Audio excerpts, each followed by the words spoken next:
विशालाक्षी, इस विलक्षण विचित्र रूप में आप कौन है? पुत्री, मैं आपको नहीं जान पा रहा हूँ।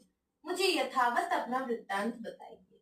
श्री देवी जी बोली, परमेश्वर शिव की आश्रिता, मुझे पराशक्ति समझो।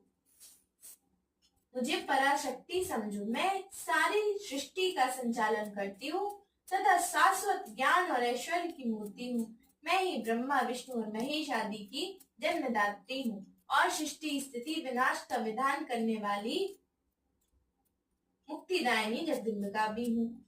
मैं सबकी अंतरात्मा के रूप में स्थित हूँ और संसार समुद्र से उद्धार करने वाली हूँ। मुझे नित्यानंदमयी ब्रह्म रूपा नित्या परमेश्वरी समझो। तात तुम दोनों की तपस्या से संतुष्ट होकर मैंने अपनी लीला से तुम्हारी पुत्री बनकर तुम्हारे घर में जन्म लिया है।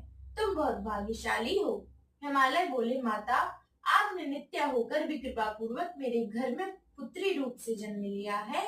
यह मेरे अनेक जन्मों में किए पुण्यों का ही फल है तथा इसे मैं अपना सौभाग्य मानता हूँ। मैंने आपका यह रूप देख लिया।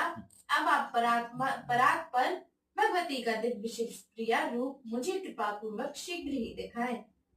विश्वेश्वरी, आपको नमस्कार है। देवी बोली, पिताजी, मैं आपको दिव्य चक्षु प्रदान करती हूँ, जिनसे मेरे ऐश्वर्यशाली रूप के दर्शन कर आप अपने हृदय का संशय मिटा लीजिए और मुझे ही सर्वदेवमयी समझिए। श्री महादेव जी बोले, ऐसा कहकर गिरिराज को दिव्य दृष्टि प्रदान कर जगदम्बिका ने अपने अलौकिक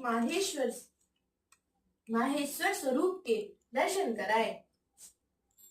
उनका वह ज्योतिर्मय रूप करोड़ों चंद्रमाओं की प्रभा से युक्त था। उनके मस्तक पर अर्धचंद्र की सुंदर लेखा विराजमान थी। उनके हाथ में श्रेष्ठ त्रिशूल, मस्तक पर जटाएं सुशोभित हो रही थी।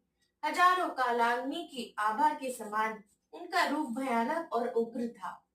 उनके 5 मुख और 3 नेत्र थे तथा उन्होंने सर्प का यज्ञोपवीत धारण कर रखा था। इस प्रकार व्याघ्र चर्म को धारण किए हुए तथा श्रेष्ठ सर्पों के आभूषण से सुशोभित उनके उस रूप को देखकर हिमवान बड़े चकित हुए।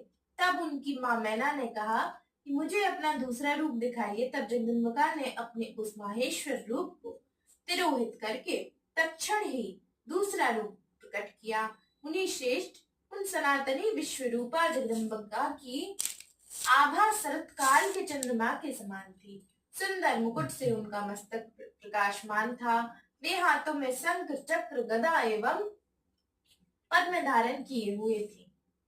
उनके 3 सुंदर नेत्र थे।